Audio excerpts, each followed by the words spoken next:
కృష్ణం కమలపత్రాక్షం పుణ్యశ్రవణకీర్తనం వాసుదేవం జగజ్యోనిం నౌమి నారాయణం హరిం.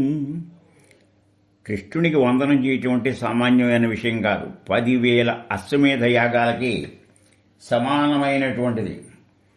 మనకి వచ్చేటువంటి ఏకాదశి భీష్మ ఏకాదశి. భీష్ముని మీద ఉన్నటువంటి గౌరవము, మహాభక్తులు అవటం వల్ల ఆయనకి కృష్ణ పరమాత్మ ఒక ఏకాదశిని ప్రత్యేకంగా కేటాయించి అది మాఘశుద్ధ ఏకాదశి, భీష్మ ఏకాదశి అన్నారన్నమాట. కనుక ఆయనకి మనకి పేరు చెప్పంగానే గుర్తుకొచ్చేది విష్ణు సహస్రనామం. సహస్రనామం అంటే కేవలం నామాలు కాదు, 1000 పుష్పాల అర్చన. ఆ 1000 నామాల్లో కూడా విశ్వం విష్ణువు, మిగతా 998 నామాలు గౌణాలు. అందుకనే మనం యాని నామాని గౌణాని విఖ్యాతాని మహాత్మన పరిగీత్యం ఋషులు కూడా ఆశ్చర్యపోయి స్తోత్రం చేసేటువంటివి.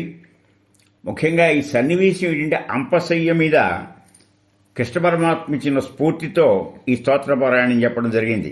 ఇది మంత్రరాజం. ఇందులో నామాలు. ఈ నామ మహిమ ఏంటంటే ఏ నామిని గురించి మనం నామం చెప్తున్నామో అది మన హృదయస్థం అవ్వాలి. మనకి పైకి కేవలం కంఠస్థంగా కాకుండా మనం జనరల్గా చెప్పుకునే, సామాన్యంగా చెప్పుకునే విషయాల్లో మనం ఆలోచించవలసిన ఈ కలియుగంలో ఈ యొక్క విష్ణు సహస్రనామ స్తోత్ర పారాయణ అనేటువంటిది సరైన ఔషధం. కారణం కల్మష చిత్తాలు.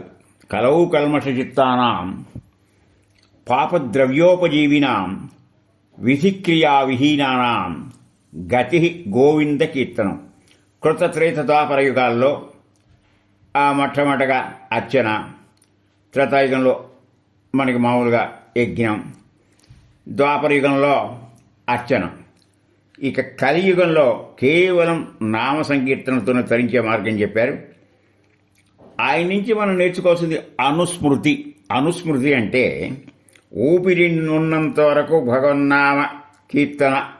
అంటే మనకి ఓపిక లేదని మానకూడదు. ఆ యొక్క భగవన్నామం, భగవంతుని యొక్క వైశిష్ట్యం, భగవంతుని యొక్క విషయాల్లో మనసును జొనపాలి. అందుకనే ఆ విష్ణు సహస్రనామాల్లోనే మనకి గొప్ప విషయం సహస్రార్చి సప్తైధా సప్తవాహన అమూర్తి అనఘోజి భయకృత్ భయ నాశిన అని ఒకటి వస్తుంది.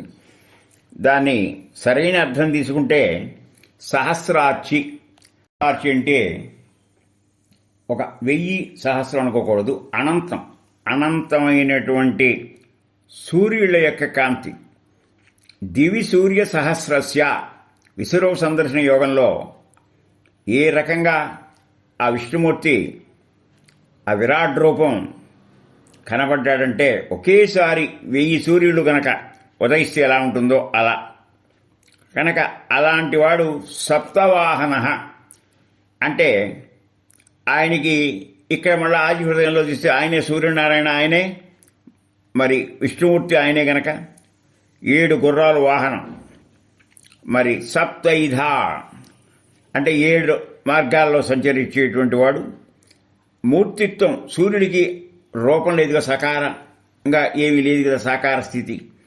అలాంటి వాడిని కనుక చింతిస్తే భయకృత్ భయనాశన, భయాలు పోతాయి. ఎలా ఈ భయాలు పోవటం? భయం అనేది ఎవరికి ఉంటుంది? దుర్మార్గులకు ఉంటుంది. వాళ్ళలో ఆ దుర్మార్గులకు భయం కలిగించేవాడు భగవంతుడు. పాపం చేస్తున్నావు, అనుభవిస్తావు అన్నట్టుగా. మరి శిష్టులకి భయనాశిన, మంచి వాళ్ళకి భయాన్ని దూరం చేస్తారనే అర్థం. మరి సూర్య దాంట్లో మనం ఆలోచిస్తే చీకటి, తిమిరం, మనకి కొంచెం ఏవి కనపడవు, అలాంటి భయంగా ఉంటుంది. వెలుగు రాగానే అన్ని వస్తువులు స్పష్టంగా కనపడతాయి. భయంతో కూడిన చీకటి నుంచి వెలుగుతో సూర్యనారాయణ మనం ఇచ్చేస్తున్నాడనమాట. మనం ఈ యొక్క దీన్ని పరిశీలిస్తే కృతత్రేత ద్వాపర యుగాల్లో రామత్రయం, 3 రాముల గురించి చర్చించాలి. రాముడు అనేటువంటి వాడు, దశరథ రాముడు పితృవాక్య పరిపాలన. ఆ యొక్క తల్లికి కైకేయికి ఇచ్చిన మాట పోషించుకోకపోతే రఘువంశానికి అప్రతిష్ఠ వస్తుందని చెప్పి కైకేయి చెప్పినటువంటి మాటని పరిగణలోకి తీసుకుని వనవాసానికి వెళ్ళి పితృవాక్య పరిపాలన చేశాడు ఆయన. రాముడి పూర్ణావతారం అయితే, ధర్మావతారం అయితే, పరశురాముడు అంశావతారం. ఆయన ఏం చేశాడు? తండ్రి మాట మీద మాతృశిరఛేదనం. ఇది ఏమన్నా తక్కువ పని అంటే కాదు. ఏ నమ్మకంతో తల్లిని ఎలా చేశాడు? జన్మించిన తల్లి కదా, ఒక ప్రగాఢ విశ్వాసం ఉంది. మిగతా అన్నదమ్ములు ఎవరూ చేయింది చేయటం వల్ల సంతోషించినటువంటి తండ్రి జమ దగ్గర ఏదన్నా వరం కోరుకోమంటే తల్లిని బతికించమన్నాడు. ఇక మన శంతన రాముడు, ఇతను తండ్రి చేయమని చెప్పలా, తండ్రి వాక్యం కాదు, వసుశక్తి శాపవశాత్తు భూమి మీద ఈయన మిగిలాడు. ఈయన సారథి ద్వారా, రథసారథి ద్వారా తండ్రి పడుతున్నటువంటి మానసిక వ్యధ లేక మదన తాపనాన్ని గురించి తెలుసుకుని ఆ పితృహృదయ తాప నివారణకు మహత్తరమైన చేశాడు. జీవితమంతా ధర్మానికి అంకితం చేశాడు. అయితే ఇంత సాహసం చేసిన ఆయనకి ఈ భీషణమైన ప్రతిజ్ఞ చేశాడు కనుక ఇది ఆయన జీవితంలో చేసిన మొదటి శపథం. మరి సామాన్యమైన విషయం కాదు. అటు వైవాహిక జీవితాన్ని వదులుకున్నాడు, రాజ్యాన్ని వదులుకున్నాడు, ఇన్ని త్యాగాలు చేశాడు. అయితే తండ్రిని ఎందుకు మెచ్చేం చేశాడు? స్వచ్ఛంద మరణం ఇచ్చాడు కోరుకున్నప్పుడు. ఎందుకు స్వచ్ఛంద మరణం వస్తు వల్ల ఈయన సుఖపడ్డాడు? ఎప్పుడు కావాలంటే అప్పుడు పోవచ్చు. కానీ చివరి క్షణం దాకా ఇంకొక వరం కోరాడు తండ్రి ఈయన్ని.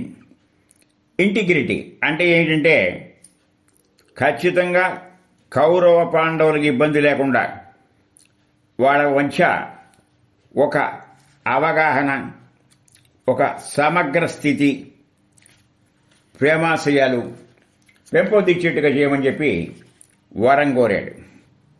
అనగా మనం ఇక్కడ గమనించాల్సింది ఏంటంటే మొదటిది భీషణ ప్రజ్ఞ అయితే, రెండవది ఇంకొక రహస్య ప్రతిజ్ఞ ఒకటి చేశాడు. ఇది చాలా కవింపు చర్యగా ఉంటుంది. యుద్ధశాస్త్రుల ప్రకారం ఒకేసారి అర్జునుడు, దుర్యోధనుడు కృష్ణుడి దగ్గరికి వెళితే తన సైన్యం అంతా ఒకవైపు, తనొక్కడే ఒకవైపు ఉంటాను, కానీ తను రథసారథిగానే ఉంటాను, కానీ అస్త్రం పట్టను అన్నాడు. కానీ ఈయన అస్త్రం పట్టిస్తానని చెప్పి రహస్య శపథం చేశాడు. ఆ సన్నివేశం వచ్చింది. దానికి కారణం ఏంటంటే ఇతను వసుశక్తి. కారణాన్ని లేకుండా ఏ పనికైనా ఏ పని జరగదు. ప్రతి కారణానికి వెనకాల ఒక కారణం ఉంటుంది, రీజన్ ఉంటుంది. ఈయన వసుశక్తితో చాలా ఘోరమైన యుద్ధం చేశాడు. ఆ యుద్ధంలో కృష్ణుడి కోపం వచ్చింది. ఒక స్థాయిలో అర్జునుడిని పక్కకి తప్పుకొని తాను యుద్ధం చేస్తానన్నాడు. అయితే అర్జునుడు బతిమాలాడు, నువ్వు కేవలం సారథ్యం వహిస్తాను, అస్త్రం పట్టాను, మాట తప్పకూడదన్నాడు. ఈ లోపల ఆయన కోపం వచ్చింది. ఒక దూకి రథాంగబాణి అరచేతిలో అప్పుడే విరిగిపోయినటువంటి ఒక యుద్ధం యొక్క రథ చక్రాన్ని తీసుకుని దూసుకొస్తుంటే ఒక్కసారి భీష్ముడు తను శపథం నెరవేరింది, ఏదో రకమైన ఆయుధాన్ని పట్టుకున్నాడు, ఉరికి వస్తున్నాడు. కుప్పించి ఎగసిన కుండలంబులు. ఆయన అలా వస్తుంటే ఒక పక్కన వస్త్రం జారిపోతోంది, కుండలాలు ఎదుగుతున్నాయి. దీనికోసమే నేను ఎదురు చూస్తున్నాను. నాకు కావలసింది నీ చేతిలోనే నా మరణం ఇస్తే నాకు అంతకన్నా యోగ్యత ఉందని ఆయన దూకాడు. సరే, అర్జునుడు ఇద్దరిని సమాధానపరిచాడు అనుకోండి. అందువల్ల మనం ఏం చేయాలంటే మానవుడి మీద వశక్తి వహించి యుద్ధ నియమాలను అతిక్రమించాడని ఆయన కోపం. ఈ విధంగా ఆయన ఎవరైతే ఎదురైతే తాను అస్త్రం పట్టనని శపథం చేశాడు, అలాంటిది పాండవుల వైపున అడ్డం పెట్టుకుని అర్జునుడు బాణాలు వేసాడు. ఆవిడే శిఖండికి పూర్వవృత్తాంతం ఉన్నది. ఆ శిఖండి మీద అడ్డం పెట్టుకు వేయటం వల్ల స్త్రీ పురుషుగా జాతి కనుక వస్తే ఆయన అస్త్రాలు వదిలిపెట్టేస్తాడు. ఇక అర్జునుడు వదిలిన బాణాలు అతని శరీరం మీద అంగుళం అంగుళం విపరీతమైనటువంటి రక్తధారకాలతో ఆయన ప్రయోగించాడు. అమాంతం ఆయన ఒరిగిపోయాడు ఒక పక్కకి. ఈ లోపల కృష్ణుడు చెప్పాడు, మహనీయుడు కింద కొరక్కూడదు, ఆయన ఒక చెయ్యి ఏర్పాటు చేయమంటే ఆయన బాణాలతో ఒక చెయ్యిని ఏర్పాటు చేశాడు. అదే అంపశయ్య, బెడ్ ఆఫ్ యారోస్. ఆ చెయ్యి మీద కూర్చుని ఈ లోపల కొన్ని శక్తులు వచ్చి మానస సరోవరం నుంచి కొంతమంది వచ్చి తొందరపడకు, నీ ఊపిరి బిగబట్టి యోగ మార్గంలో నువ్వు అనుస్మృతి ఉంది కదా, ఆ యొక్క కృష్ణ పరమాత్మని ఆజ్ఞాచక్రం దగ్గర బంధించి ఆయన గురించి నువ్వు చాలా స్మృతి చెయ్యి, నీ ఊపిరి ఉన్నంత వరకు అని చెప్తే అంగీకరించాడు.